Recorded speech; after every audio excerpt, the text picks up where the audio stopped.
ဘာအချုပ်ဆရာတော်ဘုရားကြီးရဲ့အာထိတ်တာတုတ်တရားတော်ကို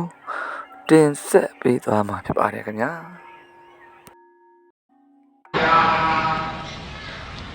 အာဒိဋ္ဌတုတ်ကိုလေ့လာသုံးသပ်ခြင်းဘုရားစာပေမှာအာဒိဋ္ဌတုတ်ဆိုတဲ့အမည်နဲ့လည်းရှိတယ်အာဒိဋ္ဌပရိယာယဆိုတဲ့နာမည်နဲ့လည်းရှိတယ်ပေါ့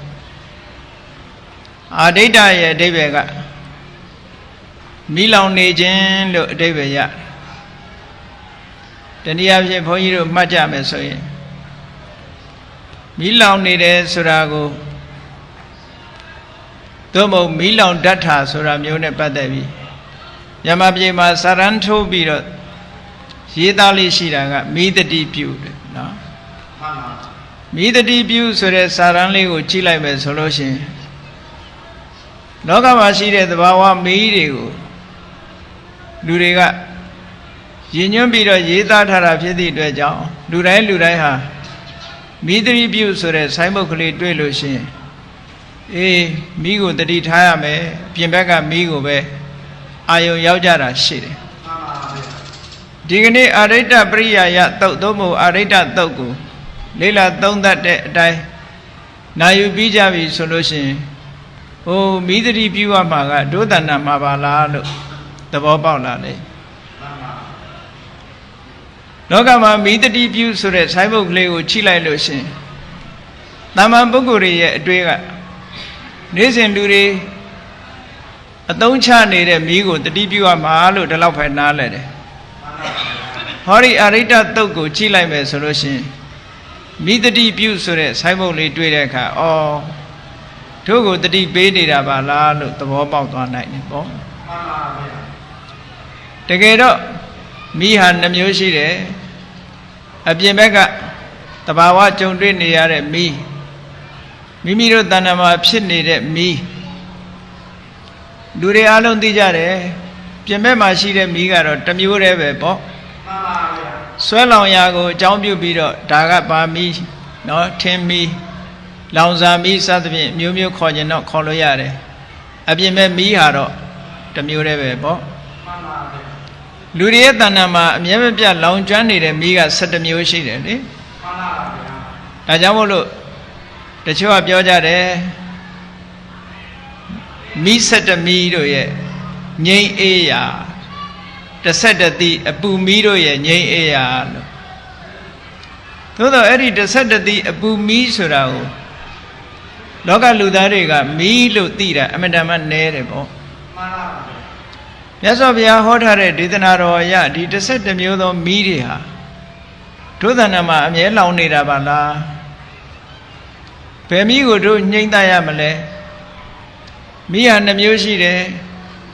မီးညှိမ့်မှမီးညှိမ့်မယ်အဲ့တော့ညှိမ့်ရမယ့်မီးကဘယ်မီးလဲညှိမ့်သွားတဲ့မီးကဘယ်မီးလဲပေါ့အေးကိုအမြဲတတိထားပြီးတော့မိတတိပြုမိဆိုတာအတွင်းမှာရှိတဲ့မိအပြင်ကမိဘယ်မိပဲဖြစ်ဖြစ်အပြင်မိကိုအရင်လေ့လာကြည့်အပြင်မိကတော့လူတိုင်းသိနေတာကိုအကျယ်ပြောစရာမလိုအပြင်မိလောင်ပြီဆိုလဲအန္တရာယ်ရှိတာပဲရှင်းသမျှပစ္စည်းတွေကုန်သွားနိုင်တယ်တန်ဖိုးရှိတဲ့ပစ္စည်းတွေမိတဲ့ပါသွားနိုင်တယ်ဒါကြောင့်မို့မိအာမဂံတို့ဘာလို့ထားကြရတယ်ပေါ့လူတွေမှာမိဆိုတာလောင်တော်ရှိမလောင်တော်ရှိသိကြတာတော့မဟုတ်ဘူး possibility ပေါ့အဲ့ဒါကြောင့်မို့ insurance နဲ့ assurance ဆိုတာနှစ်ခုရှိတယ်ပေါ့အာမဂံဟာ2မျိုးရှိတယ်ဖြစ်လာခဲ့တော့မဖြစ်တော့ကိစ္စမရှိဘူးတစုံတစ်ခုကြောင့်ပျက်စီးသွားခဲ့တော့ဆိုပြီးတော့အာမခံထားတာတစ်မျိုးတေချာပေါက်ကိုဖြစ်မဲ့အာမခံထားတာတစ်မျိုးရှိပါလဲဆိုရင်အသက်အာမခံအသက်အာမခံဆိုတာအသက်ဆိုတာအာမခံထားလို့မတည်ရဘူးလို့အာမခံလို့ရအောင်သေမှသေချာတယ်လေအဲ့ဒါလို့သေမှသေချာတဲ့ဟာကြတော့ assurance လို့ခေါ်တာပေါ့အာမခံ2မျိုးမိကတော့လောင်ညီမလောင်မယ်လေမိဆိုတာကလောင်ကျင်လဲလောင်နိုင်တယ်မလောင်ဘူးဆိုလဲရှိနိုင်တယ်ဒါကြောင့် insurance အဲ့ဒါလို့အပြင်မှာအာမခံ2မျိုးထားပြီးတော့သေချာတာအတွက်က1မျိုးဖြစ်လို့ဖြစ်ကြအနေနဲ့ထားရတာ1မျိုးအပြင်မီးနဲ့ပတ်သက်ပြီးအာမခံချက်တွေထားကြတယ်သို့တော့အတွင်းမီးနဲ့ပတ်သက်လာလို့ရှိရင်လူတွေကမီးလို့အတိမမပြုတ်သည့်အတွက်ကြောင့်ဘယ်သူမှအာမခံချက်မထားဘူးအပြင်မီးလောင်တယ်ဆိုတာတစ်ခါတရံပဲလောင်တယ်ကဲအပြင်မီးကိုလေ့လာကြည့်မီးလောင်တယ်ဆိုတဲ့နေရာမှာထိုမီးကသူဆွဲလောင်သွားတဲ့ပစ္စည်းဝတ္ထုကိုပျက်စီးသွားစေတယ်အိမ်လောင်ရင်အိမ်ဟာပျက်စီးသွားမယ်ပစ္စည်းဝတ္ထုတစ်ခုလောင်လိုက်ရင်လောင်တဲ့ဟာတစ်ခုပျက်စီးသွားဒါအပြင်မီးကနော်အ ਨੇ ဆုံးမီးလောင်ခံရလို့ရှိရင်မဲသွားတယ်ပေါ့မဲသွားတယ်ပျက်စီးသွားတယ်လုံးဝပျောက်ကွယ်သွားတယ်ဒါအပြင်မီးရဲ့တယုတ်တရံမီးလောင်သွားတဲ့နေရာဟာရုပ်ပျက်ဆင်းရဲဖြစ်ကြံရထားပဲအတွင်းမီးကြတော့ရောအတွင်းမီးကလည်းပဲလောင်ပြီဆိုလို့ရှိရင်လူရဲ့သိက္ခာတွေဟာရုပ်ပျက်ဆင်းရဲဖြစ်တာပဲအတွင်းမီးလောင်လို့ရုပ်ပျက်ဆင်းရဲဖြစ်တာတွေကြည့်လေမိမိရဲ့လောဘမနိုင်လို့ဒေါသမနိုင်လို့မောဟမနိုင်လို့အတွင်းမီးလောင်ခံရတဲ့ပုဂ္ဂိုလ်တွေဟာလူလောကမှာလူတော်လူကောင်းလို့အခေါ်မခံရဘဲနဲ့အမတန်ဆိုးတဲ့နာမည်တွေအတတ်ခံနေရဒါရုပ်ပျက်ဆင်းရဲဖြစ်တာပေါ့လောဘအလောင်ခံရပြီဆိုရင်နောက်ဆုံးသခိုးဓမြဒေါသအလောင်ခံရစဉ်ရာဇောသားရာဇောမှုကျူးလွန်လို့ရှိရင်ရာဇောသားဖြစ်ရောက်သွားတယ်အရက်ထဲမှာအယုတ်ဆိုးအကြီးတန်းဖြစ်စေတာဒေါသပဲလောဘတို့ဒေါသတို့ဟာအယုတ်ဆိုးအကြီးတန်းဖြစ်စေမောဟကလည်းအယုတ်ဆိုးအကြီးတန်းဖြစ်စေတာပဲဘာဖြစ်လို့တော့ဆိုလို့ရှိရင်လုံးတင်တာနဲ့မလုံးတင်တာကိုမသိသည့်အတွက်ကြောင့်မလုံးတင်တာတွေကိုလှုပ်ကိုယ်ကားဖြစ်တယ်လုံးတင်တာတွေကိုမလှုပ်ဖဲနေအကျိုးဆုပ်ရုပ်တယ်ဒါမောဟမီးရဲ့တယုတ်ပြတ်မှုတွေပေါ့အဲ့တော့မီးဆိုတာဘယ်မီးပဲဖြစ်ဖြစ်အန္တရာယ်ရှိတယ်လို့ဒီလိုပြောရမှာနောက်တစ်ခုကအပြင်မီးလောင်တာကအပြင်မပစ္စည်းတွေပဲဆုံးရှုံးနေတာတယ်တန်တရားအတွက်ဆုံးရှုံးနေတာတယ်လို့ပြောလို့မရဘူးတဘဝစာလောက်ပဲဆုံးရှုံးနေတာအတွင်းမီးလောင်ပြီဆိုရင်တော့တန်တရားလုံးအတွက်ဆုံးရှုံးနေတာတယ်ဒါမီးနှစ်ခုကိုနှိုင်းရှင်ပြီးတော့ကြည့်ပဲဆိုဒီလိုပြောရမှာပေါ့မြတ်စွာဘုရားကအာရိဒ္ဓတုတ်မှာတဘာဝမီးတဲ့ဆိုးတဲ့မီး12မျိုးကိုဟောထားတာရှိတယ်အဲ့ဒီမီး12မျိုးဆိုတာအလုံးကြားဘူးနေကြပါလိမ့်မယ်11သည့်အပူမီးတို့ဤအပြည့်ငြိမ်းရာလို့ပြောတဲ့ထဲမှာရာဂမီးတဲ့ဒေါသမီးတဲ့မောဟမီးတဲ့ဒါကအကုသိုလ်နဲ့ပတ်သက်တဲ့မီး3မျိုးနောက်တစ်ခုကဘာလို့ဆိုရင်စရာမိဗျာတိမိမရဏမိသောကမိပရိဒေဝမိဒုက္ခမိဒေါမနတမိဥပါယတမိပေါင်းလိုက်တဲ့အခါကျတော့12မျိုးမိ12မျိုးအဲ့ဒီ12မျိုးထဲမှာကျိန်းသားရမယ့်မိကဘာလဲဆိုရင်ရာဂဒေါသမောဟဆိုတဲ့ကိလေသာမိတွေကညှိမ့်သားရမယ့်မိပဲအဲ့ဒါကိုမငြိမ့်တတ်နိုင်ဘူးဆိုလို့ရှိရင်ဇရာမီးတို့ဗျာတိမီးတို့ကတကယ်ကတော့ငြိမ့်တတ်ရမယ်မီးမဟုတ်ဘူးရာဂမီးဒေါသမီးမောဟမီးတွေကိုငြိမ့်နိုင်ပြီဆိုလို့ရှိရင်ကျန်တဲ့မီးတွေဆက်မလောင်တော့မီးကိုငြိမ့်မှနောက်ကမီးတွေငြိမ့်တယ်17မျိုးဟာငြိမ့်သွားတယ်လူလောကလူတွေကြုံတွေ့နေရတာနဲ့ပတ်သက်ပြီးဟောဒီအာရိဒ္ဓတုတ်မှာမြတ်စွာဘုရားကဝိပဿနာကျင့်စဉ်တစ်ခုအနေနဲ့အာရိဒ္ဓတုတ်ကိုဟောထားတာဘယ်ပုဂ္ဂိုလ်တွေကိုဟောတယ်လဲလို့ဆိုလို့ရှိရင်မြတ်စွာဘုရား6နှစ်ပတ်လုံးတရားကျင့်ခဲ့တဲ့ဥရဝေလတောအဲ့ဒီဥရဝေလတောထဲမှာယသိ900ရှိအဲ့ဒီယသိ900ကဘာအကျင့်ကျင့်နေတာတုံးဆိုလို့ရှိရင်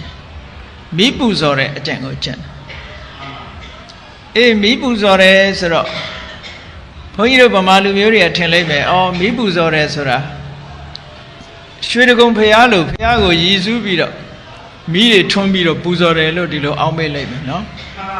သူတို့မိပူဇော်တာကဒီပုံစံမဟုတ်ဘူးမိကိုထိမ့်သိမ့်ပြီးတော့အဲ့ဒီမိထဲမှာမိမငြိမ်းရအောင်ထောပတ်တို့စီဥတို့ဒါတွေလောင်းထည့်ပေးပြီးတော့မန္တန်တွေရွတ်ကြတယ်မန္တန်ရွတ်လိုက်တဲ့အခါကျတော့ထိုမိကနေတဆင့်တက်ပြီးတော့သူတို့ကိုးခဲ့တဲ့ဗြဟ္မာကြီးကိုပူဇော်ပြီးသားရောက်တယ်မိကိုနတ်တူအနေနဲ့ပူဇော်တာကိုမိပူဇော်တယ်လို့ခေါ်တယ်မှန်ပါပါဗျာအေးဖះရှိမှဖះောင်းနဲ့ထွန်းနဲ့မိပူဇော်တာကဖះကိုပူဇော်တာမှန်ပါမိပူဇော်တာမဟုတ်ဘူးမိပူဇော်ရဲဆိုတာအိန္ဒိယနိုင်ငံမှာထုံးစံရှေးဟောင်းယသိတွေတို့ဗြဟ္မဏ်တွေတို့မိထွန်းပြီးတဲ့အခါထိုမိထဲမှာထောပတ်စီဥစသည်လောင်းထည့်ပြီးတော့မန္တန်တွေရွတ်ဖတ်ပြီးတော့နတ်ဖျားတွေကိုပူဇော်တာဟာမိပူဇော်တာလို့ခေါ်တယ်နော်အမတန်မှအလေးနဲ့ထားပြီးတော့သူတို့ကပူဇော်လေးရှိကြတယ်အဲ့ဒီယသိတွေကလည်းတောထဲမှာသူတို့မိပူဇော်တဲ့ယသိတွေပေါ့မိကိုလှုပ်ကြွေးတယ်တဲ့မိကလေးဖို့ထားပြီးတော့ထိုမိကလေးမငြိမ်းရအောင်လောင်စာတွေအမြဲတမ်းထည့်ပေးနေတယ်ရှ िख ိုးတယ်မိကိုရှ िख ိုးတယ်ပူဇော်တယ်ပသတယ်မိရဲ့ခုံပုတ်တွေကိုထုတ်ဆောင်တယ်သူတို့ပြောတဲ့မိရဲ့ခုံပုတ်ကအမတန်မှခုံပုတ်အချို့ကအမတန်မှရိုးရှင်းပါတယ်မိကိုနတ်တူအသွင်နဲ့မြင်လိုက်လို့ရှိရင်မိဆိုတာဟာတဲ့မကောင်းတာတွေကိုလည်းဖြည့်ဆည်းမပြတ်နိုင်ဘူးလားဆိုပါစို့ကိုမလိုချင်တဲ့ပစ္စည်းတွေအမိုက်တရိုက်တွေကိုမိတဲ့ထက်လိုက်ရင်မိကဖြည့်ဆည်းမပြတ်လိုက်ဘူးလားမှန်ပါဗျာအေးမကောင်းတာတွေကိုလည်းဖြည့်ဆည်းပြတ်နိုင်တယ်အဲ့ဒါကိုသူတို့ကမိကိုကျေးဇူးတင်တယ်လေမကောင်းတာတွေကိုဖြည့်ဆည်းပြတ်လို့ဒါမိရဲ့ခုံပုတ်အနေနဲ့ပြောတာဗမာတွေအနေနဲ့တွေးကြည့်မယ်ဆိုလို့ရှိရင်အေးဒီမိရှိလို့ထမင်းချက်စားလို့ရတာပေါ့မှန်ပါမိရှိလို့ညမောင်မိုက်တဲ့အခါမှာအလင်းရောင်ရတယ်မိရှိလို့အေးနေလို့ရှိရင်အပူငွေလေးရတယ်ပေါ့မှန်ပါဒါခုခေတ်မှာတော့တိုးတက်လာတော့တခြားနည်းနဲ့အပူရတာတွေလည်းရှိတာပေါ့နော်ရှိပါဗျာရှေးခေတ်ကအစဆိုတာတော့မိရဲ့ဂုဏ်ကျေးဇူးတွေကအများကြီးပဲလေမှန်ပါနောက်ဆုံးမှာအခုကတော့ gas မီးဖိုတွေဘာတွေပေါ်လာတာတစ်မျိုးပေါ့သူလည်းမီးပဲမီးကတော့မီးမရှိဘဲနဲ့လူတွေဟာစားစရာရမှာမဟုတ်ဘူးเนาะမရပါဘူးချက်ပြုတ်စားတော့ရတဲ့အခါမီးဟာအမတန်မှတန်ဖိုးရှိတယ်ကျေးဇူးကြီးမားတယ်ပေါ့အဲ့ဒါလို့ကြံ့ကြံ့ဖန်ဖန်ကျေးဇူးတင်ပြီးတော့မီးကိုပူဇော်ပသကြတာတဲ့သူတို့အနေနဲ့မီးဆိုတာမီးနတ်ပဲမီးနတ်ဆိုတဲ့အရှင်သခင်ကိုပူဇော်ပသကြတာပေါ့အဲ့ဒီယသိတွေဟာတောထဲမှာဥရဝေလာတောကြီးထဲမှာမိပူဇော်တဲ့အကျင့်ကိုကျင့်ပြီးတော့ဗြဟ္မပြေကိုရောက်စေနိုင်တယ်လို့ယုံကြည်ချက်နဲ့လုပ်နေကြတာပေါ့သို့တော့ဒီယသိတွေဟာတာမန်ပုဂ္ဂိုလ်တွေတော့မဟုတ်ဘူးဘဝတစ်ခုမှာပါရမီကိုအစပြုပြီးတော့ပါရမီကုသိုလ်တွေရှိတဲ့ပုဂ္ဂိုလ်တွေသူတို့ရဲ့နှလုံးသားထဲမှာအသိဉာဏ်ရှိနေတယ်သို့တော်လည်းအသိဉာဏ်ဘလောက်ပဲရှိပတ်ဝန်းကျင်တဲ့အခြေအနေကိုထိုးပေါက်သွားနိုင်တဲ့စွမ်းရည်တတ္တိကမရှိဘူးမှန်ပါပါမရှိပါဘူးဒါကြောင့်မို့ view ဆိုတာကွဲနေတတ်တယ်လေမှန်ပါမြင်ကွင်းဟာဘာနဲ့ကွဲထားတယ်ဆိုလို့ရှိရင်အယူဝါဒရေးရာကမြင်ကွင်းတစ်ခုကိုကွဲထားတယ်မှန်ပါကွဲထားသည့်အတွက်ကြောင့်ထိုခေတ်ထိုကာလကခေတ်စားနေတဲ့မိနတ်ကိုပူဇော်တယ်ဆိုတဲ့ဒီလုပ်ငန်းဟာမြင့်မြတ်တဲ့လုပ်ငန်းလို့ယူဆကြတယ်အဲ့ဒါလို့မြင့်မြတ်တဲ့လုပ်ငန်းအဖြစ်သူတို့ဟာတောထဲမှာလူလောကရဲ့စိတ်စိတ်ချမ်းသာတွေကိုစွန့်လွတ်ပြီးတော့တောထဲမှာမိပူဇော်တဲ့အကျင့်နဲ့ကျင့်ကြံကြုတ်ကိုအထောက်နေကြတယ်။သိရင်သူတို့ဗြဟ္မပြေရောက်မယ်လို့ယုံကြည်ချက်ရှိကြတယ်ပေါ့။အဲ့ဒါလို့ကျင့်နေကြတဲ့ယသိတွေကသူ့နာမည်ကကတ္တဗသို့တော့ဥရဝေလတောဆိုတာမြတ်စွာဘုရားလောင်6နှစ်ပတ်လုံးဒုက္ခရစရိယာကျင့်တယ်အဲ့ဒီဥရဝေလတောမှာနေလို့သူ့ကိုဥရဝေလကတ္တဗလို့ခေါ်တယ်သူနဲ့ဓာတ်နုပဲသူတို့ကညီကို3ယောက် သူ့ရဲ့ညီတယောက်ကလည်းအခုလိုပဲမီးပူဇော်တဲ့ယသိဥရဝေလကတ္တဗရဲ့နောက်မှာတပည့်900ရှိတယ်သူညီကြတော့မြစ်ကမ်းခြေမှာအောက်အခြေမှာနေရင်စရာမြစ်ကမ်းခြေမှာနေတာဖြစ်လို့သူ့ကိုတော့နတိကတ္တဗလို့ခေါ်တယ်ကတ္တဗတော့ကတ္တဗပဲသူတို့မျိုးနွယ်ရနာမည်ခေါ်ထားတာမြစ်ကမ်းခြေမှာနေလို့သူ့ကိုနတိကတ္တဗလို့ခေါ်တယ်အေးခရမျိုးနားမှာနေတဲ့ညီတယောက်ကိုတော့ခရကတ္တဗလို့ခေါ်တယ်နတိကတ္တဗမှာအချမ်းရံ300ရှိတယ်ခရကတ္တဗကြတော့အချမ်းရံယသိတပည့်ပရိသတ်200ရှိတယ်အလုံးပေါင်းလိုက်တဲ့အခါကျတော့1000ရှိတယ်နော်အဲ့တော့မြတ်စွာဘုရားကဒီယသိတွေမိပူဇော်ပြီးတော့အချိန်ဖြုံးနေတာဘာတရားထုမှလည်းရမှာမဟုတ်ဘူးဘာအသိဉာဏ်မှလည်းရမှာမဟုတ်ဘူးသူတို့မျောလင်းတဲ့အတိုင်းဗြဟ္မပြေလည်းရောက်မှာမဟုတ်ဘူးလမ်းလွဲနေတယ်လောကမှာစဉ်းစားကြည့်လေရွှေတကုံဖျားသွားမယ်ဆိုရင်သွားနေတာရွှေတကုံဖျားပဲမသွားပဲနဲ့ကဘာအေးပဲသွားနေတယ်ရွှေတကုံဖျားရောက်ပါမလားအေးအဲ့ဒါမျိုးလိုပဲသူတို့ကမျောမှန်းနေတာဗြဟ္မပြေသွားဖို့မျောမှန်းနေတာလုံနေတဲ့အလုပ်တွေကဗြဟ္မပြေရောက်ကြောင်းတခုမှမဟုတ်ဘူးလမ်းကြောင်းလွဲနေတာအဲ့ဒါကြောင့်မလို့မြတ်စွာဘုရားကလမ်းကြောင်းတက်ပေးဖို့သူတို့စီကိုတရားဓမ္မဟောပြောဖို့ဆိုပြီးတော့ဥရဝေလတော်ဘက်ကိုထွက်လာတဲ့အခါမှာသူတို့ကအကျင့်အမျိုးမျိုးကျင့်ကြတာရှိတယ်ပေါ့ဘယ်လိုအကျင့်တွေကျင့်ကြတော့ဆိုလို့ရှိရင်အကုသိုလ်တွေမျောချတဲ့အနေနဲ့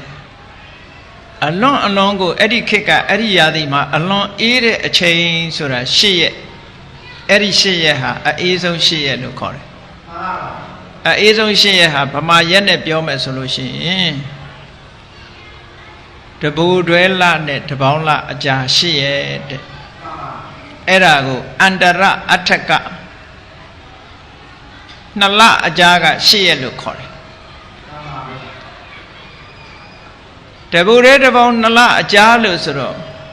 ဗမာနီးနဲ့တွက်လို့ရှိရင်တော့သူတို့နီးကဘယ်လိုယူရမလဲဗမာနီးကတစ်မျိုးဗမာကတပူတွဲနဲ့တပေါင်းလဆိုတော့ဘယ်လိုဖြစ်သွားတော့ဆိုတပူတွဲလမကုန်ခင်4ရက်အလိုနော်4ရက်နဲ့တပေါင်းလဆန်း4ရက်လို့ဒီလိုယူကောင်းယူလိုက်မယ်သို့တော့အဲ့ဒီရက်မဟုတ်ဘူးအိန္ဒိယထုံးစံအရယူမယ်ဆိုလို့ရှိရင်သူတို့က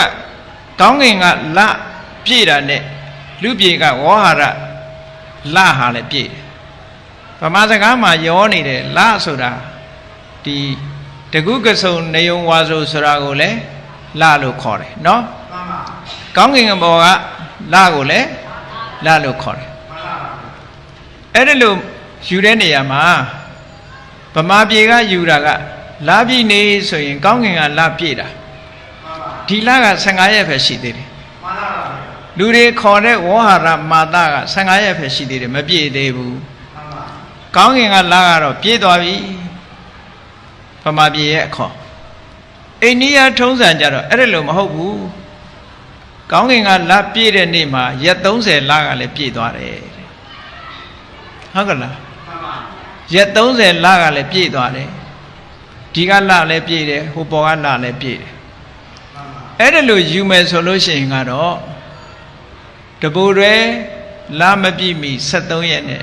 တပူရဲလမပြည့်မီ4ရက်အလိုနော်တပူရဲလာပြီးကျော်4ရက်အဲ့ဒါဟာအေးဆုံးပဲလို့ဒီလိုတက်တယ်ဒါကြောင့်မို့လို့လူတွေပြောကြတယ်မဟုတ်လားတပူရဲလာဟာကျွဲကြူပြားတောင်အေးလို့ဖះတောင်မှလက်မိခင်ရတယ်ဆိုပြီးတော့မိဘုံပွဲတွေလုပ်ပြီးတော့လှူကြတယ်လေမြတ်စွာဘုရားအေးလွန်အားကြီးလို့ဆိုပြီးတော့တပူရဲလာကြတော့ထင်းမိတွေနဲ့ဖះကိုပူဇော်ကြတယ်အဲ့ဒါအလွန်အေးတဲ့အချိန်လို့စံချိန်သတ်မှတ်ထားတာပေါ့ဒီကနေ့ခေတ်တော့ဒီလောက်အေးခြင်းမှအေးမှာပေါ့ရာသီဥတုဆိုတာတော့အပြောင်းလဲရှိတယ်ဘယ်အရာမှတည်မြဲတာမရှိဘူးပေါ့အေးအဲ့ဒီခေတ်တုန်းကတော့တပူရဲတပေါင်း2လတို့ကြာရှိရဆိုဒီမှာတပူရဲလမပြည့်မီ4ရက်နဲ့တပူရဲလပြည့်ပြီး4ရက်အဲ့ဒီ8ရက်ကိုခေါ်တယ် အဲ့ဒီရှိရသည်စံချိန်တင်လောက်အောင်အေးတဲ့အေးဖြစ်တယ်အဲ့ဒီအေးပြီဆိုတဲ့အချိန်မှာဒီမီးပူဇော်တဲ့ယသိတွေကဘာလုပ်လဲတစ်နှစ်တာလုံးမဟုတ်တာလုံးမိတာတွေမကောင်းမှုတွေရှိနေကြလို့ရှိရင်ဒီမကောင်းမှုတွေကိုဆေးကြောတန့်စင်တဲ့အနေနဲ့နေရင်စရာမြစ်ထဲမှာသူတို့ရေဆင်းချိုးကြတယ်အေးပြီဆိုမှရေချိုးတာနော်တနေ့ကို3ချိန်ဒီကနေ့ခေတ်မှာလည်းရှိတဲ့အိန္ဒိယမှာခင်းကမြစ်မှာရေချိုးကြတာတွေအများကြီးရှိတယ်နော်သူ့ရက်နဲ့သူအဲ့ဒီဟာဒီရက်ကိုရေချိုးလို့ရှိရင်တစ်နှစ်လှုပ်ထားတဲ့အကုသိုလ်တွေအကုန်ကုန်ရောတဲ့ကုန်မကုန်တော့မသိဘူးလူတော့ခိုက်တုံမှာပဲသိချတယ်နော်အကုသိုလ်ကုန်တာမကုန်တာတော့မသိဘူးလူရဲ့ကိုငွေတွေကတော့ကုန်သွားတာပဲသိချ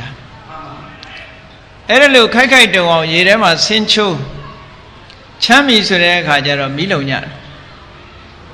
မီးလုံလိုက်ရေချိုးလိုက်ပေါ့နော်အဲ့ဒါလို့လှုပ်လို့ရှိတယ်အဲ့ဒီအချိန်မှာမြတ်စွာဘုရားကရောက်နေတာဖြစ်တော့ရေချိုးလို့ခိုက်တုံနေတဲ့အချိန်မှာမြတ်စွာဘုရားကသူတို့မီးလုံဖို့ရဆိုပြီးတော့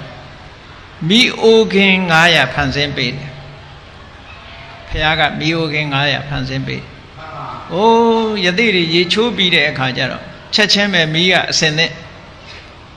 ခါတိုင်းလို့သူတို့ထင်းရှာပြီးတော့မီးမွေးเสียမလို့မီးအိုးခင်းရဲရဲနဲ့ချမ်းချမ်းနဲ့ရေချိုးရာကနေမီးအိုးခင်းနာကပ်ပြီးတော့အဲ့ဒါအချမ်း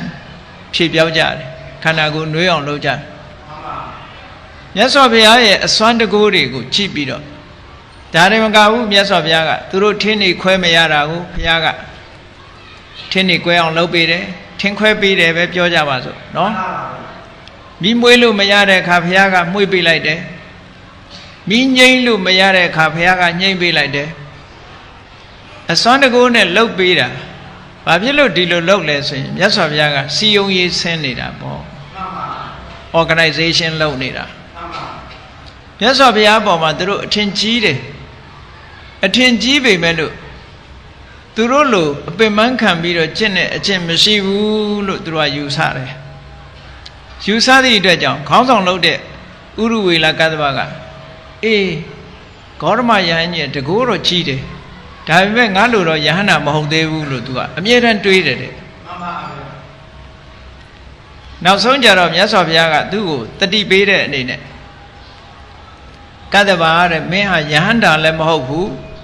ယဟန္တာမဟုတ်ယုံနေမကဘူးယဟန္တာဖြစ်ကြောင်းအကျင့်တော်မင်းမရှိဘူးလို့ပွင့်ပွင့်လင်းလင်းပြောလိုက်တဲ့အခါ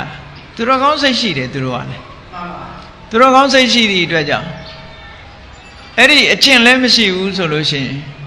ရင်ယဟန္တာလည်းဖြစ်ခြင်းနဲ့ယဟန္တာဖြစ်ကြောင်းအကျင့်လည်းချင့်ကျင်တယ်ဆိုချက်ချင်းပဲသူတို့အမှားကိုဝန်ခံပြီးတော့ချက်ချင်းပြင်တယ်အဲ့ဒါလည်းတကယ်သူတော်ကောင်းပဲဘုန်းကြီးတို့တွေကအမှားတွေ့ပြီးတော့အမှန်ပြင်ဖို့ကြတော့လေးနေကြတယ်ဒါလွယ်တာမဟုတ်ဘူးနော်မှန်မှန်တော့သိတယ်ပြင်ရမယ်ဆိုလို့ရှိရင်သိပြီးမပြင်ကျင်ကြဘူးပေါ့သူတို့ကြတော့အဲ့လိုမဟုတ်ဘူးဥရဝေလကတ္တဗယတိကြီးကသူ့ကိုအဲ့လိုပြောလိုက်တာနဲ့တပြိုင်နက်ဒီလိုဆိုရင်အရှင်ဘုရားထာမှာသင်္ကန်းဝတ်ပြရစေယဟန္တာဖြစ်ကြောင်းအကျင့်တွေသူကျင့်ကျင်ပါတယ်တရားဟောပါလို့ဆိုတော့မြတ်စွာဘုရားကဗာပြောတော့မင်းဟာတဲ့ယသိ900ရဲ့ခေါင်းဆောင်ဖြစ်နေတယ်တပည့်တွေကိုပြောပါအောင်ပေါ့ခေါင်းဆောင်ဆိုတာကိုလုံးချင်တာမလုံးနဲ့နောက်လိုက်နောက်ပါတွေကိုတိုင်ပင်ရအောင်မယ်သူတို့ကိုပန်ကြားလိုက်ပါဆိုတော့သူကသွားပြီးတော့ပြောတယ်ငါတော့ကွာတဲ့ဒီအလုပ်တွေစွန့်ပြီးတော့ဂေါရမဘုရားရဲ့ဤစနစ်အတိုင်းငါလိုက်နာကျင့်သုံးတော့မယ်လို့ဆိုတော့နောက်ယသိတွေကတပည့်တွေကကျွန်ုပ်တို့ကဂေါရမဘုရားကိုကြည်ညိုနေတာကြာလှပြီပေါ့ဆရာကြီးမျက်နှာကြည့်ပြီးတော့သူတို့မလွန်ဆန်ဝန်းလို့နောက်လိုက်နေရတာဂေါရမဘုရားစီတပည့်ခံမယ်ဆိုရင်သူတို့လည်းအကုန်တပည့်ခံကြမယ်ပေါ့အဲ့ဒါလို့တပည့်ခံလိုက်ကြတာမြတ်စွာဘုရားစီမှာတခါတည်းအကုန်သင်္ကန်းဝတ်လိုက်ကြတယ်ယသိ900ဝတ်လိုက်ရုံနဲ့မကဘူးယသိအသုံးဆောင်ပစ္စည်းတွေကိုအကုန်နေရင်စရာမြစ်ထက်အကုန်မျောပလိုက်တယ်မှန်ပါဗျာမျောပြလိုက်တဲ့အခါကျတော့အဲ့ဒီယသိအသုံးဆောင်ပစ္စည်းတွေကမြစ်ထဲမှာမျောလာတာပေါ်လောနဲ့ဟိုးညီတော်နေတဲ့နရိကတ္တဝစိတ်ကန်းရောက်တဲ့အခါကျတော့ညီတော်တို့ကတွေ့တယ်ဟာယသိပစ္စည်းအသုံးဆောင်တွေပါလားအများကြီးပဲ 900သုံးထားတဲ့ပစ္စည်းဆိုနဲတာမှမဟုတ်ပဲ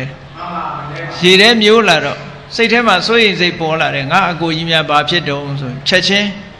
လူလွတ်ပြီးတော့စုံစမ်းခိုင်းတယ်သူကလည်းနောက်ကလိုက်လာလိုက်တဲ့အခါကျတော့ဒီကြတော့ကရုံတုံးပြီးတော့ဘုန်းကြီးဝတ်နာတွေ့တာပေါ့တွေ့တဲ့အခါကျတော့မေးလိုက်တယ်ဒါကပိုကောင်းတာလားတဲ့ခါတိုင်းလုံးနေကြအကျင့်မဟုတ်ဘူးနော်အခုလိုကရုံတုံးပြီးတော့ဂေါရမဘုရားရဲ့တပည့်ခံတဲ့အလုပ်ကပိုကောင်းသလားလို့မေးတော့အေးပိုကောင်းတယ်လို့လည်းပြောတော့သူတို့လည်းပဲစဉ်းစားမနေတော့ဘူးသူ့ကိုယ်ကြီးလမ်းစဉ်နဲ့လဲလိုက်ကြတယ်ပေါ့အေးအဲ့ဒီယသိတွေကလည်းသူတို့အသုံးဆောင်တွေမြစ်ထဲမျောလိုက်တဲ့အခါကျတော့ဟိုညီငယ်ဆုံးဖြစ်တဲ့ခရာကသဗ္ဗကဒါတွေတွေးပြန်တော့စိုးရိမ်တကြီးလိုက်လာတော့ဒီမှာအားလုံးဟာယဟန်ဖြစ်နေတာတွေ့တော့ဒီယဟန်ဘဝဟာပို့ပြီးတော့တို့တဲ့မြင့်မြတ်သလားလို့ဆိုမြင့်မြတ်တယ်လို့အဖြေရတော့သူတို့လည်းပဲဆုံးဖြတ်ချက်ချပြီးတော့ယဟန်ခံလိုက်ကြအားလုံးဟာရှင်တစ်ထောင်ချွတ်တယ်ဆိုတာအဲ့ဒါပြောတာနော်အားလုံးယသိဟောင်းတွေကနေပြီးတော့သာသနာပေါင်းဝင်ပြီးတော့ယဟန်ခံလိုက်ကြတယ်ယဟန်ခံပြီးတော့မြတ်စွာဘုရားကသူတို့နဲ့တင့်လျော်တဲ့တရားကိုဟောတာဘယ်တရားတော့ဆိုအခုပြောတဲ့အာဒိဋ္ဌသုတ်ကိုဟောတာအာဒိဋ္ဌဆိုတဲ့အဓိပ္ပာယ်ကဘန်းနှင်းပဲနော်လောင်းနေတယ်မိတွေလောင်းနေတယ်မိတတိပြုမြတ်စွာဘုရားဟောလို့ရင်ကမိတွေလောင်းနေတယ်အဲ့ဒီမှာမြတ်စွာဘုရားကဒီအသည့်တွေကိုဘာဖြစ်လို့မိနဲ့ပတ်သက်ပြီးတော့ဟောရတယ်လဲလို့ဆိုရင်သူတို့ကအမြဲတမ်းမိပူဇော်နေတာမိကိုရှ िख ိုးပြီးတော့မိကိုအထင်ကြီးရှ िख ိုးနေတာအဲ့ဒါကိုကြည့်ပြီးမြတ်စွာဘုရားကမင်းတို့ကအပြင်ကမိကိုရှ िख ိုးနေတာမင်းတို့တဏ္ဍမှာအတွင်းမိတွေလောင်းနေတယ်ဒါကိုလည်းတတိထားကြအောင်ပေါ့အပြင်ကမိကိုရှ िख ိုးနေတာဟာဘာမှအကျိုးကျေးဇူးဖြစ်လာမှာမဟုတ်ဘူးအတွင်းကမိလောင်းနေတာကိုတတိထားကြလို့မိတရားအနေနဲ့ဟောလိုက်တာနော်မှန်ပါဗျာအေးမြတ်စွာဘုရားကစချီလိုက်တဲ့စကားလုံးကဘာတော့ဆိုရင်သဗ္ဗံဘိက္ခွေအာဒိဋ္ဌံအားလုံးဟာမိတွေလောင်းနေတယ်အပြင်ကထင်းနေလောင်းတာလောက်တယ်မင်းတို့မကြည့်နဲ့အားလုံးဒုတဏ္ဏမှာမိတွေလောင်းနေတယ်မင်းတို့တဏ္ဏမှာရှိနေတဲ့ယုတ်တရားနံတရားတွေအားလုံးဟာလောင်းနေတယ်ဘာတွေနဲ့လောင်တာတုံးဆိုရင်ရာဂမီးနဲ့လောင်တယ်ဒေါသမီးနဲ့လောင်တယ်မောဟမီးနဲ့လောင်တယ်သာတိစရာဗျာတိမရဏတောကပရိဒေဝဒုက္ခဒေါမနတဥပါယတဆိုတဲ့မီးတွေနဲ့လောင်တယ်ပေါ့အဲ့ဒါတွေလောင်နေတယ်ဆိုတာကိုမြတ်စွာဘုရားကဥပမာပေးပြီးတော့ဟောတာမီးနဲ့ဥပမာပေးဟောတာတကယ်လဲဥပမာဆိုတာတူလဲတကယ်တူတယ်ပေါ့အဲ့မြတ်စွာဘုရားဟောတဲ့အခါမှာမိတွေလောင်တယ်ဆိုတာစဉ်းစားကြည့်ဒါကဘုန်းကြီးတို့တွေရဲ့တဏ္ဍမှာဘာရိစဖြစ်နေတယ်လဲကိုယ့်ကိုပြန်ပြီးတော့အာယုံဆိုင်ကြည့်မျက်စိလေးနှလုံးဖွင့်လိုက်လို့ရှိရင်မြင်စရာအာယုံတွေကိုမမြင်ရဘူးလားမြင်ရပါဘူးဗျာမြင်ပြီးတဲ့အခါမှာမြင်သိစိတ်တွေမဖြစ်ဘူးလားဖြစ်ပါတယ်ဗျာအေးမြင်သိစိတ်ဖြစ်လိုက်တာနဲ့တပြိုင်နက်အာယုံနဲ့စိတ်နဲ့ဆက်သွယ်မှုရမသွားဘူးလားရပါပါဗျာအေးမျက်စိရဲ့အဆင်းအာယုံရဲ့ထိုမျက်စိနဲ့အဆင်းအာယုံနှစ်ခုတိုက်လို့ပေါ်လာတဲ့မြင်သိစိတ်ရဲ့ထိုမြင်သိစိတ်ကနေပြီးတော့အာယုံနဲ့ဆက်သွယ်ပေးလိုက်တဲ့မြင်သိစိတ်ပေါ်မှာဖြစ်ပေါ်လာတဲ့ဖတ်တာဆိုတဲ့သဘာဝတရားရဲ့အာယုံနဲ့ဆက်သွယ်လိုက်တဲ့အခါကျတော့အာယုံပေါ်မှာအတွေ့အကြုံရသွားတာကောင်းရင်ချမ်းသာတယ်ဆိုတဲ့အတွေ့အကြုံမကောင်းဘူးဆိုရင်မကောင်းတဲ့အတွေ့အကြုံကောင်းမကောင်းနှစ်ခုမဟုတ်ဘူးဆိုရင်ကောင်းမကောင်းနှစ်ခုမဟုတ်တဲ့အတွေ့အကြုံကောင်းတာကိုဒုက္ခမကောင်းတာကိုဒုက္ခကောင်းမကောင်းနှစ်ခုရောနေတာကိုကောင်းတာလည်းမဟုတ်ဘူးမကောင်းတာလည်းမဟုတ်ဘူးလို့မထင်ရှားတာကိုအဒုက္ခမဒုက္ခလို့ခေါ်တယ်စိတ်ရဲ့ခံစားချက်ဟာ၃မျိုးလာတယ်နော်မှန်ပါပါအဲ့ဒါလို့မျက်စိလေးဖွင့်လိုက်တာနဲ့တပြိုင်နက်မီးတွေလောင်းနေဆိုတာဘယ်လိုလောင်းတာလဲစဉ်းစားကြည့်ဘုန်းကြီးတို့တဏ္ဍာမှာရှိနေတဲ့မျက်လုံးလေးပဲကြည့်ပါစက္ခုပတာရဆိုတဲ့မျက်လုံးလေးဟာမီးတွေလောင်းနေတယ်ဘာမီးလောင်းလဲဆိုလို့ရှိရင် ဒီမီးကပူတာမဟုတ်ဘူးမပူဘဲနဲ့လောင်းနေတာဘာလောင်းလဲလို့ဆိုရင်ကြည့်မျက်စိလေးဟာတဖြည်းဖြည်းရင့်ရော်လာတဲ့သဘောစရာသဘောမရှိဘူးလားရှိပါတယ်ဗျာအေးတဖြည်းဖြည်းမှုံလာတာအဲ့ဒါမီးလောင်နေတာပဲမှန်ပါမျက်စိလေးဟာတဖြည်းဖြည်းမှုံလာတယ်ယောဂဝေဒနာရလာတယ်တဖြည်းဖြည်းမှုံလာလို့ရင့်ရော်လာတယ်ဆိုလို့ရှိရင်စရာမီးလောင်တာနော်မျက်စိယောဂရလာလို့ရှိရင်ဗျာဒီမီးလောင်တာပဲနောက်ဆုံးတည်သွားတဲ့အခါတငယ်အိမ်ပြက်ပြီးတော့ဘာမှမမြင်ရတဲ့ဟာကမရဏမီးလောင်တာပဲအေးမသိခင်ကြားလေးမှာမျက်စိအတွက်ဩငါမျက်စိတစ်ခုခုဖြစ်ပြီတာမန်နေရင်တော့လူတွေကမသိကြဘူးမျက်စိမှာတော့ဟောခွဲရမယ်တဲ့စိတ်ရမယ်တဲ့တစ်ခုခုဖြစ်လာပြီဆိုရင်ကြောက်ရွံ့စိုးရိမ်စိတ်တွေမွေးဘူးလားအဲ့ဒါတောကမီးလောင်မြန်တာပဲပေါ့မျက်စိနဲ့ပတ်သက်ပြီးတောကဖြစ်တယ်အေးကိုမထိန်နိုင်လို့ငိုရတဲ့အခါမျိုးရှိရင်ပရိဒေဝမျက်စိတွေကျိန်းဆက်နေတယ်ဆိုလို့ရှိရင်ဒုက္ခဆိုတဲ့မိလောင်တာမျက်စိကျိန်းဆက်တာကိုအကြောင်းပြုပြီးတော့စိတ်တွေဆင်းရဲနေရင်ဒေါမနတဆိုတဲ့မိလောင်တာပူပန်စိတ်တွေအားကြီးလာလို့ရှိရင်လည်းဥပါယတဆိုတဲ့မိလောင်တာဩဘုန်းကြီးတို့ရထားတဲ့မျက်လုံးလေးဟာကြည့်တာမန်ကြည့်ပဲဆိုရင်ကြည့်နော်ဇာတိစရာဗျာတိမရဏတောကပရိဒေဝဒုက္ခဒေါမနတဥပါယတဆိုတဲ့မိတွေကလောင်းမနေဘူးလားလောင်းနေပါဗျာစင်ဆက်မပြတ်လောင်းနေတာနော်မှန်ပါမီးလို့တောင်မသိဘူးမီးလို့မသိဘူးနော်အဲ့ဓာတွေကိုမြတ်စွာဘုရားကဒါတွေကလောင်းနေတာမျက်လုံးလေးရလာတဲ့အချိန်ကစပြီးတော့ဒါမီးလောင်နေတာပဲမီးလောင်နေတာမှရပ်နာစရာမရှိဘူးလောင်နေတာအဲ့ဒါမျက်စိလေးကိုမီးလောင်နေတဲ့သဘောပဲအေးတခါကျတော့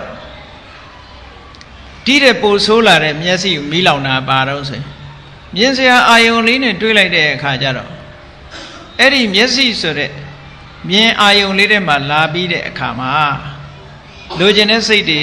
လောဘတွေဖြစ်မလာဘူးလားဖြစ်လာပါဗျာအေးဖြစ်လာတာလေမျက်စိထဲမှာမြင်လာတဲ့အာယုံတစ်ခုခုနဲ့ဆွဲပြီးတော့ဖြစ်တာဖြစ်လို့မျက်စိနဲ့ပတ်သက်တဲ့မီးပဲအဲ့ဒါလေရာဂဆိုတဲ့မီးလောင်မြန်တာပဲမှန်ပါဗျာအဲ့ဒီမျက်စိလေးအမြင်ပေါ်မှာအာယုံတစ်ခုကိုမကျေနပ်လို့ဒေါသဖြစ်လို့ရှိရင်လေမျက်စိကိုဒေါသမီးလောင်မြန်တာပဲမှန်ပါအဲ့ဒါလို့မဟုတ်ဘဲနဲ့လှုပ်တဲ့မလှုပ်တဲ့မျက်စိကနေမှားမှားယွင်းယွင်းနေမြင်ပြီးတော့အမှန်ကိုမမြင်ဘူးဆိုလို့ရှိရင်လေအတိညာအခြေမခံလို့မှားမှားယွင်းယွင်းနေမြင်နေပြီဆိုလို့ရှိရင်လေဘာတော့မောဟမီးလောင်မြန်တာပဲဆိုတော့ကဲမျက်စိမှာညှိမ့်မရလောက်အောင်အမြဲလောင်နေတဲ့မီးတွေကဇာတိစရာဗျာတိမရဏဆိုတဲ့မီးတွေပဲယမယံခါဖြစ်လာတဲ့မီးတွေကတောကပရိဒေဝဒုက္ခဒေါမနတဥပါယတဆိုတဲ့မီးတွေပဲယမယံခါလောင်လိုက်ပြီဆိုတဲ့အခါကျတော့ရာဂမီးကလောင်တယ်ဒေါသမီးကလောင်တယ်မောဟမီးကလောင်တယ်ဟောမျက်စိလေးဟာသေချာစဉ်းစားကြည့်လို့ရှိရင်အမြဲလောင်နေတာကတော့စရာတို့ဗျာတိတို့ပဲတဖန်မျက်စိလေးဟာပြန်ပြီးတော့ကြည့်မယ်ဆိုရင်သက္ကုပတာရယုတ်ကလေးဟာနော်စိတ်16ချက်ဖြစ်ပြီးတာနဲ့တပြိုင်နက်ဟောဒီသက္ကုပတာရယုတ်ကလေးတစ်ခုကပြတ်သွားပြန်နောက်ထပ်အစားထိုးတယ်အမြဲတမ်းပဲဘုန်းကြီးတို့ခန္ဓာကိုယ်မှာရှိတဲ့ယုတ်တွေဟာပြတ်သွားလိုက်အစားထိုးလိုက်ပြတ်သွားလိုက်အစားထိုးလိုက်ဒီလိုသွားနေတာမှန်ပါပါဗျာသိပ္ပံဆရာတွေပြောတဲ့ဆဲကလေးတွေပြတ်သွားပြီးတော့တခါနောက်ထပ်ဆဲအသစ်ပေါ်တယ်လို့ပြောတယ်မဟုတ်လားအေးမျက်စိမှာရှိတဲ့ဒီပတာရယုတ်ကံကနေထုတ်လုပ်လိုက်တဲ့ဟာကလည်းပဲဒလဇတ်တစ်သက်လုံးအတွက်ထုတ်လုပ်ပေးတာမဟုတ်ဘူးဖြစ်ပြီးရင်သူ့အတိုင်းအတာလေးတစ်ခုအရာပြတ်သွားပြန်တယ်နောက်ထပ်အသစ်ထုတ်တယ်အသစ်ထုတ်တာအတိုင်းအတာတစ်ခုအရာပြတ်သွားတယ်အဲ့ဒါလို့ဖြစ်ပြီးပြတ်တာတွေကအမတန်မှများတယ်အကယ်၍ဖြစ်ပြီးတော့မပြတ်ဘူးဆိုလို့ရှိရင်ငယ်တုန်းကမျက်စိလေးဟာအသက်ကြီးသည့်ထိအောင်ရှိနေမှာပေါ့မရှိဘူးလေမရှိပါဘူးဗျာပုံတူကလေးတွေလာတာနောက်လာနေတာတွေကကော်ပီတွေကြီးပဲအကုန်လုံးမှန်ပါနော်မျက်လုံးနဲ့ကော်ပီမဟုတ်ဘူးတစ်ခုလုံးလဲကော်ပီပဲမှန်ပါဗျာဓာတ်ပုံရိုက်ပြီးတော့ရှင်ကြည့်ပေါ့ငယ်တုန်းကယုံတဲ့အခုယုံတူသေးလားမတူပါဘူးဗျာကော်ပီတောင်မှ quite different မတူတဲ့ကော်ပီကြီးဟုတ်လားမတူတဲ့ဟာတွေတဖြည်းဖြည်းထုတ်လုပ်သွားတာသို့တော့ဆင်တူရိုးမှားလေးထုတ်လို့တချို့ကပြောကြသေးတယ်အသက်ကြီးငယ်ရုပ်လေးတော့ကြံသေးတယ်ဟဲ့နော် အတော်စဉ်းစားမှငရုတ်ကလေးဆိုတာပေါ်တာလေအဲ့တော့ရုပ်ဟာအမြဲတမ်းဖြစ်ပြီးပြက်နေတာဆိုတော့မပြက်ခင်လည်းပဲပြက်ဖို့တာဆူးနေတာဆိုတော့ဇရာတို့ဗျာတိတို့မရဏတို့ဆိုတာယောဂရမှာမဟုတ်ဘူးဖြစ်လာခဲ့တဲ့မျက်စိလေးဟာရင့်ကျက်လာပြီးနောက်ဆုံးမှာတည်ငြိမ်မှုမရှိဘဲနဲ့ပြက်သွားတာအဲ့ဒါကိုလည်းမရဏလို့ပြောလို့ရတာပေါ့အေးဘုန်းကြီးတို့တို့ရဲ့မျက်လုံးလေးတစ်လုံးကိုပဲကြည့်အောင်ဇာတိဆိုတဲ့မီးလေးလောင်လိုက်တဲ့အသစ်ဖြစ်လာပြန်ပြီရက်နေလံမရက်ဘူးရင့်ကျက်လာတဲ့ဇရာဆိုတဲ့မီးလောင်တယ်ဟောပျက်စီးဖို့တာဆူးလာတဲ့ဗျာဒီမီးဆိုတာလောင်လိုက်တယ်နောက်ဆုံးကြတော့မရဏမီးလောင်လိုက်တာပြတ်သွားပြန်စက္ကန့်အလိုက်ဒီခံမှန်းပြီးတော့ထင်ရှားအောင်ပြောရမယ်ဆိုလို့ရှိရင်မျက်စိလေးအသစ်တစ်ခုထုတ်လုပ်လိုက်တဲ့စက္ခုပဒါရရုပ်လေးဟာ16စက္ကန့်အသက်ရှိတယ်ဆိုရင်16စက္ကန့်မှာတစ်ခုပြတ်နေတယ်နော်16စက္ကန့်ပြည့်တာနဲ့တစ်ခုပြတ်သွားပြီနောက်ထပ်16စက္ကန့်ပြည့်တာနဲ့တစ်ခုပြတ်သွားပြီအဲ့လိုစက္ကန့်တိုင်းစက္ကန့်တိုင်းဖြစ်ပြီးတော့စက္ကန့်တိုင်းစက္ကန့်တိုင်းပြတ်နေတယ်လို့ဒီလိုမှတ်အဲ့ဒါလို့ပြတ်နေတာအဲ့တော့ပြတ်နေတာဆိုတော့ဒီမျက်စိလေးဟာအမြဲတမ်းမီးလောင်ခမ်းနေရတာပဲ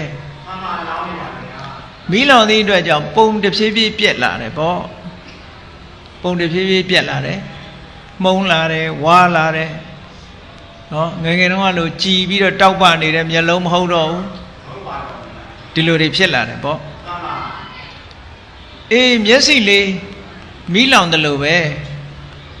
မျက်စိထဲမှာထင်ဟပ်လာတဲ့အဆင်းအာယုန်တွေကလည်းပဲတည်မြဲတဲ့သဘောမရှိဘူးမျက်စိထဲပေါ်လာတဲ့အဆင်းအာယုန်ဟာလည်းပဲ16ချက်တနည်းအားဖြင့်20စက္ကန့်ဆိုလို့ရှိရင်16စက္ကန့်ဆိုရင်သွားပြန်ရောသူ့ရဲ့တက်တန်းတလောက်ပဲရှိတယ်နော်နောက်ထပ်ပေါ်တာကနောက်ဟာပထမဆုံးပေါ်တာက16ချက်ပဲစိတ်တက္ကနာ16ချက်သို့မဟုတ်ထင်ရှားအောင်ပြောရလို့ရှိရင်16စက္ကန့်ဆိုရင်ပြတ်သွားပြန်ရောအဲ့ဒီလိုအမြဲတမ်းဖြစ်ပြီးတော့ပြတ်နေတာဖြစ်သောကြောင့်ဇာတိမီးတို့ဇရာမီးတို့ဗျာတိမီးတို့ကလောင်းနေတယ်လို့ပြောရတာပဲကောင်းပြီလူတွေကတော့မသိလိုက်ဘူးဩငါမျက်စိကမြင်တယ်လို့ပဲပြောတယ်ငါမျက်စိလို့သာပြောနေတာ तू ကခုနကငါလို့ထင်လိုက်တဲ့မျက်စိကမရှိတော့ဘူးသွားပြီနောက်ထပ် copy တစ်ခုရောက်လာပြီနော်အဲ့ဒါဘာကိုငါလို့ပြောမှလဲ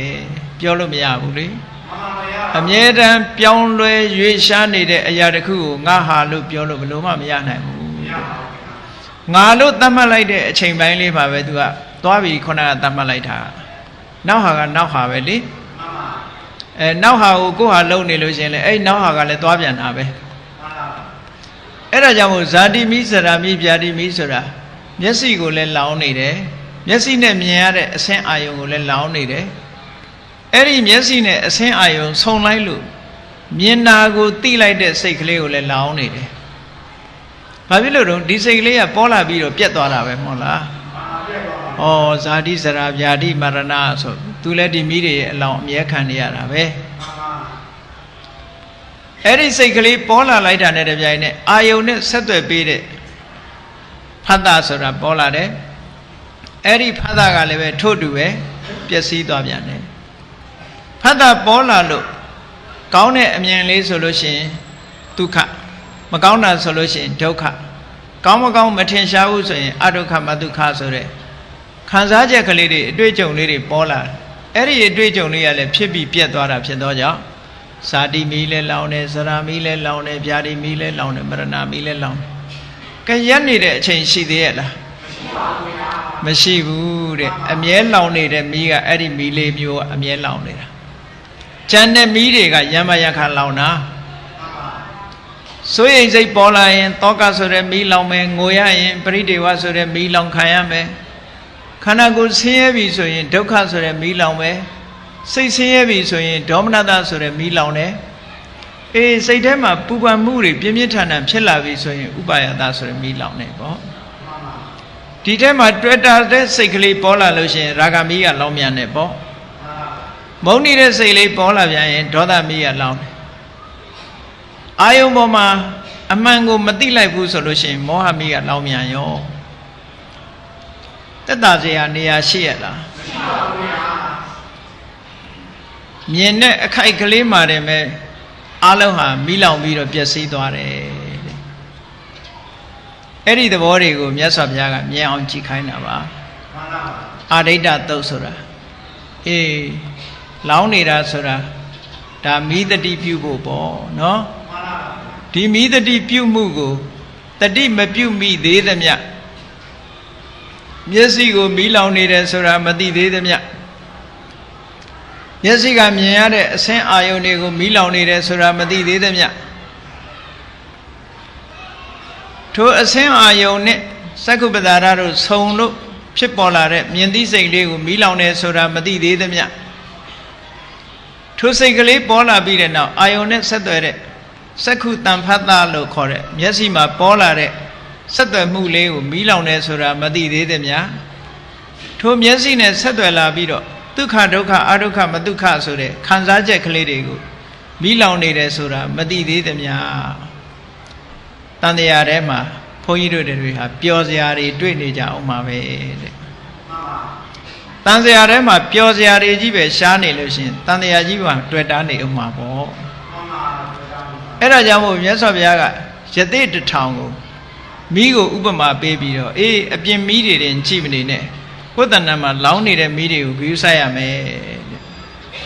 ဒါတွေကိုမိလို့တောင်မှမသိဘူးဆိုလို့ရှိရင်ဘုန်းကြီးတို့ညှိမ့်ဖို့ကြိုးစားပါမလားမိလို့တောင်မှမသိဘူးညှိမ့်ဖို့ပဲကြိုးစားမလဲနော်အဲ့ဒီမျက်စိကမြင်လို့ရှိရင်ဘယ်နှခုမိလောင်တယ်လဲဆိုတာပြန်ကြည့်မျက်စိဆိုတဲ့သက္ခုပ္ပဒါရကိုလည်းမိလောင်တယ်သက္ခုပ္ပဒါရမှာထင်ဟပ်လာတဲ့ရူပယုံကိုလည်းမိလောင်တယ်မြင်သိစိတ်ကလေးကိုလည်းမိလောင်တယ်မြင်သိစိတ်နဲ့အာယုံနဲ့ဆက်သွယ်ပေးတဲ့ဖတ်တာဆိုတာကိုလည်းမိလောင်တယ်ဖတ်တာရှိသည့်အတွက်ကြောင့်ဖတ်တာပစ္စယဝေဒနာလို့ဆိုတဲ့အတိုင်းခံစားချက်ကလေးတွေကောင်းဆိုးခံစားချက်ကလေးတွေကိုလည်းမိလောင်တယ်။ဘာကြောင့်လောင်တယ်လို့ပြောရတယ်လဲဖြစ်ပြီးပြတ်သွားလို့ဇာတိမိစရာမိဗျာတိမိလောင်နေတယ်။အေးယမယခသောကဖြစ်တယ်ပရိဒေဝဖြစ်တယ်ဒုက္ခဖြစ်တယ်ဒေါမနတဖြစ်တယ်ဥပါယတဖြစ်တယ်မိတွေလောင်မြန်တယ်ဒီထက်မှာအပူအမှန်မသိရလို့တွေ့တားလာတဲ့ရာဂဖြစ်လာရင်ရာဂမိလောင်မြန်ပြီဒေါသဖြစ်လာရင်ဒေါသမိလောင်မြန်ပြီမောဟမိဖြစ်လို့ရှိရင်မောဟမိလောင်မြန်ပြီဆိုဟော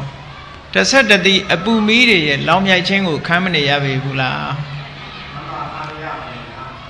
တစုံတစ်ခုကိုကြည့်လိုက်လို့မြင်လိုက်တာနဲ့တပြိုင်တည်းမီးလောင်သွားတာအလုံးအတန်လေးကြားလိုက်ရင်လည်းဒီတိုင်းပဲအတန်လေးကြားလိုက်လို့ရှင်လေဒီ၅မျိုးဒီတိုင်းပဲလောင်တာပဲနားထဲမှာကြားလာတဲ့အတန်အာယုံ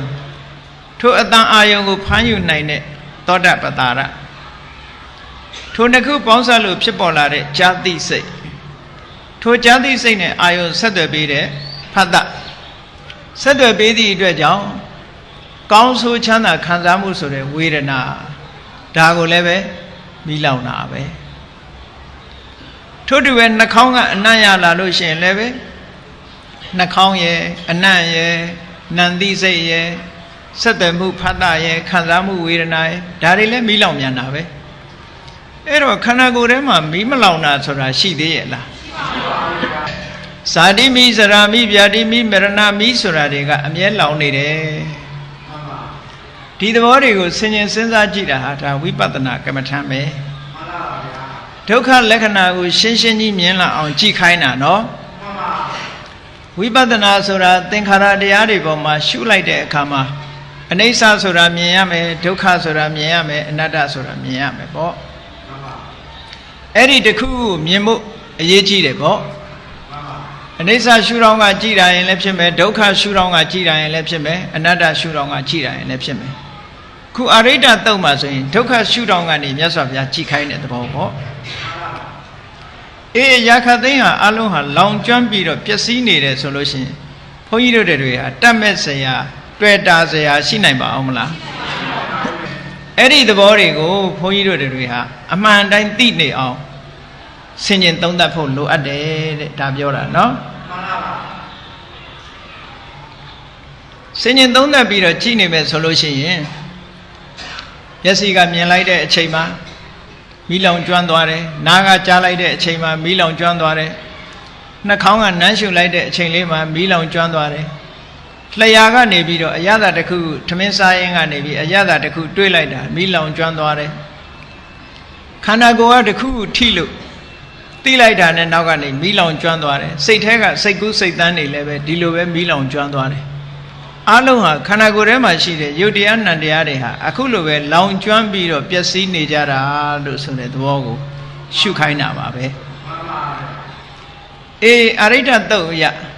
အခုလိုလေးလာသုံးသပ်ပြီးတော့ကြည့်လိုက်တဲ့အခါမှာမြတ်စွာဘုရားကဓဝရ6ပါးကိုဗရဏထားပြီးတော့ထိုဓဝရ6ပါးမှာထင်းလာတဲ့အာယုံ6ပါးထိုအာယုံ6ပါးကိုမှီပြီးတော့ဖြစ်လာတဲ့ဝိညာဉ်6ပါးထိုဝိညာဉ်6ပါးနဲ့အာယုံနဲ့ဆက်သွယ်ပေးတဲ့ဖတ်တာ6ခုထိုဖတ်တာ6ခုနဲ့ဆက်သွယ်လာတဲ့ဝေဒနာ6ခုအဲ့ဓာတွေဟာအားလုံးဟာဖြစ်ပြီးတော့ပြတ်သွားတာဖြစ်သည့်အတွက်ကြောင့်မိတွေရဲ့အလောင်းခန်းနေရတဲ့ဟာတွေပဲဖြစ်တယ်လို့ဒီသုံးမှာဒီလိုဟောတာအဲ့ဒါလိုမီးလောင်နေတာသိပြီလို့ဆိုကြတဲ့ကမျက်စိပေါ်မှာ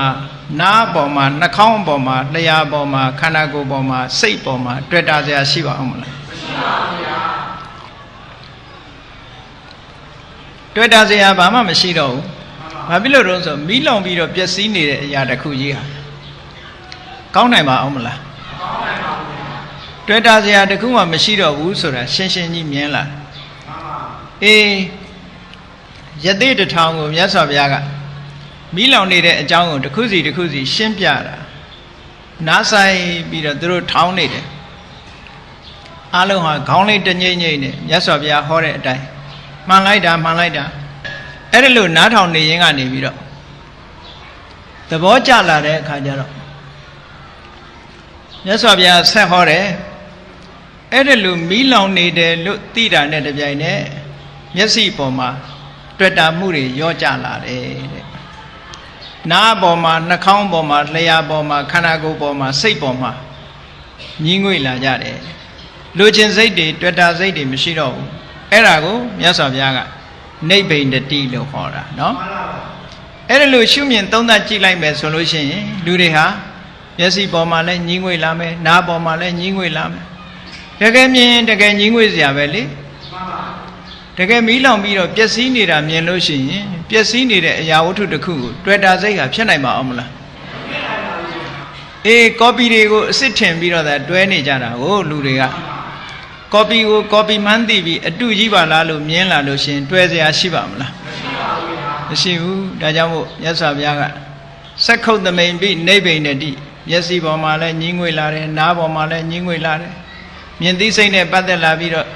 မျက်စိပေါ်မှာလည်းညီးငွေ့လာတယ်အဆင်းအာယုံပေါ်မှာလည်းညီးငွေ့လာတယ်မြင်သိစိတ်ပေါ်မှာလည်းညီးငွေ့လာတယ်မြင်သိစိတ်နဲ့ဆက်နွယ်ပြီးအာယုံကိုဆက်သွယ်ပေးတဲ့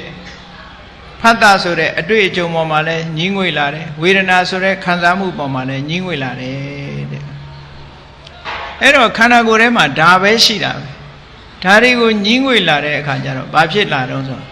ဒီနိဗ္ဗိန္ဒတိညီးငွေ့တယ်ဆိုတာဝိပဿနာဉာဏ်ရင့်တန်လာတာကိုပြောတာเนาะခုနမီးလောင်နေတာလို့ရှုတာဒါဝိပဿနာလုပ်ငန်းစတင်တာပဲမီးလောင်နေတယ်လို့သိတော့မီးလောင်နေတဲ့အရာဝတ္ထုပေါ်မှာစိတ်ပြက်ပြီးတော့ညီးငွေ့လာတာကဝိပဿနာဉာဏ်ရင့်တန်လာတာအဲ့ဒါလို့ရင့်တန်လာတော့ဘာဖြစ်လဲနိဗ္ဗိန္ဒံဝိရိစတိတဲ့ညီးငွေ့လာတာနဲ့တပြိုင်နက်အတွေ့အတာတွေကင်းသွားတယ်လုံးဝတွေ့တာတဲ့စိတ်မရှိတော့ဘူးအဲ့ဒါကဘာဖြစ်တာတော့ဆိုနိဗ္ဗာန်ကိုအာယုံပြုပြီးတော့ message ပေါ်တာတဲ့နိဗ္ဗိန္ဒံဝိရိစတိဝိရာဂဝိမုတ်စတိအတွေ့အတာတွေပြတ်သွားတာနဲ့တပြိုင်နက်စိတ်လေးဟာတွေ့တာမှုဆိုတဲ့ကိလေသာတွေအားလုံးကနေပြီးတော့လွတ်ထွက်သွားတာဟာဖို့စိတ်ပေါ်လာတာကိုပြောတာအဲ့ဒါလို့ဖို့စိတ်ပေါ်လာပြီးတဲ့နောက်မှာဘာဖြစ်လာတော့ဆိုရင်ဝိမု क्त သမေဝိမု क्त မိတိငါစိတ်လေးဟာအတွေ့အတာတွေကလွတ်သွားပြီလို့သိလိုက်တာပစ္စုပ္ပခဏဉာဏ်ဖြစ်တယ်လို့ခေါ်တယ်ဒါလူတယောက်ဟာကိုလှုပ်တာကိုသိတာဗောမသိဘူးလားသိပါရဲ့ဗျာကိုစိတ်ထဲမှာကိုအတွေ့အတာတွေလွတ်သွားရင်လွတ်သွားပြီလို့သိလိုက်တာဗောအဲ့လိုသိသွားတဲ့အခါဘာတွေဆက်ပြီးတော့သိလာတော့ဆိုဘဝတန်တရားမှာဆက်လက်ပြီးတော့ဖြစ်ပေါ်စေတတ်တဲ့ ကိလေသာတွေဆိုတာမရှိတော့သည့်အတွက်ကြောင့်တိလာတာဘာသိတော့အေးငါမှဘဝဆိုတာကုန်သွားပြီနောက်ထပ်ဘဝဆိုတာငါမှမရှိတော့ဘူးလို့ဆုံးဖြတ်ချက်ချလာနိုင်တယ်ပေါ့အဲ့ဒါလို့မြတ်စွာဘုရားကမျက်စိနဲ့ပတ်သက်ပြီးတော့ရှုစရာအာယုံ၅မျိုးနားနဲ့ပတ်သက်ပြီးရှုစရာအာယုံ၅မျိုးနှာခေါင်းနဲ့ပတ်သက်ပြီးရှုစရာအာယုံ၅မျိုးလျှာနဲ့ပတ်သက်ပြီးတော့ရှုစရာအာယုံ၅မျိုးစိတ်နဲ့ပတ်သက်ပြီးရှုစရာအာယုံ၅မျိုးအဲ့ဒါလို့ကမ္မထာအာယုန်နေပေးပြီးတော့ဒုက္ခလက္ခဏာကိုအဓိကထားပြီးတော့ရှုလိုက်တဲ့အခါမှာဒီသဘာဝတရားတွေပေါ်မှာစိတ်ပြည့်ငြင်းငွေလို့အတွေ့အတာတွေလွတ်မြောက်သွားပြီဆိုလို့ရှိရင်ဟောနိဗ္ဗာန်ကိုမျက်မှောက်ပြုရတာပဲတဲ့ဒါကြောင့်မို့တရားချစ်ခင်သူတော်စင်ပြိဿအပေါင်းတို့သည်နိဗ္ဗာန်ကိုမျက်မှောက်ပြုခြင်းလို့ရှိရင်ဒီလမ်းစဉ်အတိုင်းလိုက်ကြရမှာဖြစ်တယ်ပေါ့မြတ်စွာဘုရားကဒီတရားကိုအာဋိဋ္ဌသုတ်ကိုဒီလိုဟောလိုက်တဲ့အချိန်မှာအာယုံစိုက်ပြီးတော့တရားနာနေကြတဲ့ယသိတထောင်ဟာတပြိုင်နက်တည်းပဲမြတ်စွာဘုရားဟောကြားတဲ့အတိုင်းရှုမှတ်ပွားများပြီးတော့တရားကိုနာလိုက်ကြတဲ့အခါမှာတရားလဲဆုံးရောယသိတထောင်ဟာယန္တာဖြစ်သွားကြတယ်ကိလေသာအာသောတွေကင်းကွာပြီဘာဖြစ်လို့သူတို့ယဟန္တာဖြစ်တာမြန်လှကြီးလားလို့ဘာဖြစ်လို့ဒီလိုပြောလို့ရတော့ဆို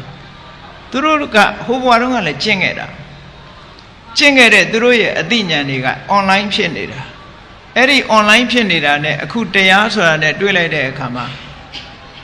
ကြာဘူးတွေဟာရင့်နေတဲ့ကြာဘူးလေးတွေဟာလင်းရောင်ကြီးနဲ့တွေ့လိုက်တာတဲ့တပြိုင်နဲ့ပွင့်သွားတယ်လို့ပဲဘုန်းကြီးတို့တွေမပွင့်သေးဘူးဆိုရင်ကြာကနုနေသေးလို့ပေါ့ဟုတ်ကဲ့လားအသိဉာဏ်ကြီးတဲ့ရင့်နေတဲ့ကြာဘူးတွေဆိုလို့ရှိရင်နေရောင်ကြီးလေးနဲ့တွေ့လိုက်တာနဲ့ပွင့်သွားတာပဲအေးသူတို့မှလည်းပဲရင့်တန်နေတဲ့စိတ်ဓာတ်တွေမှာအတိတ်ဘဝကလေးလာစီးပူးခဲ့တဲ့အသိဉာဏ်တွေနဲ့မြတ်စွာဘုရားဟောလိုက်တာနဲ့အံကြဖြစ်သွားတော့ဘုရားဟောတဲ့တရားကနေအောင်ချီတဲ့ဖွယ်ဖြစ်ပြီးတော့သူတို့ရဲ့အသိဉာဏ်ဟာကြာဘူးလေးတွေလိုပဲချက်ချင်းကြီးအကုန်လုံးပွင့်လန်းသွားပြီးတော့ယန္တာဖြစ်ရောက်သွားကြတယ်တဲ့အဲ့ဒါအာရိဋ္ဌသုတ်ကိုမြတ်စွာဘုရားကယသိတထောင်ကိုဟောခဲ့တာဖြစ်ပါတယ်ဒီအာရိဋ္ဌသုတ်ရဲ့အဆုံးမှာဝိပဿနာကျင့်စဉ်ကိုတရားနာရင်ကျင့်သွားကြလို့ယသိသူတော်စင်တွေဟာယဟန္တာဖြစ်ကိုရောက်သွားကြသလိုတို့တွေဟာလည်းပဲနေ့စဉ်ဘဝမှာမျက်စိနဲ့ပတ်သက်ပြီးတော့၅မျိုးနားနဲ့ပတ်သက်ပြီး၅မျိုးလျှာနဲ့ပတ်သက်ပြီးနှာခေါင်းနဲ့ပတ်သက်ပြီး၅မျိုးလျှာနဲ့ပတ်သက်တာ၅မျိုးခန္ဓာကိုယ်နဲ့ပတ်သက်တာ၅မျိုးစိတ်နဲ့ပတ်သက်တာ၅မျိုးဒီသဘာဝတရားတွေပေါ့သာဝရတစ်ဆက်တည်းအပူမီးတွေလောင်းနေတာပါလားလို့ရှုဆင်ញင်ပြီးတော့ပွားများအားထုတ်ကြမယ်ဆိုလို့ရှိရင်ဒီအသိဉာဏ်ဟာရင့်တန်လာတဲ့ဒီနေ့မှာကိလေသာအာသောတွေကင်းကွာတဲ့ယဟန္တာအဖြစ်ကိုဆက်ရောက်ကြမှာဖြစ်တယ်ဆိုတာယုံကြည်သဘောကျပြီးကိုယ်စီကိုယ်ငါကျင့်ကြံကြိုးကိုအားထုတ်တော်မူနိုင်ကြပါစေကုန်သတည်း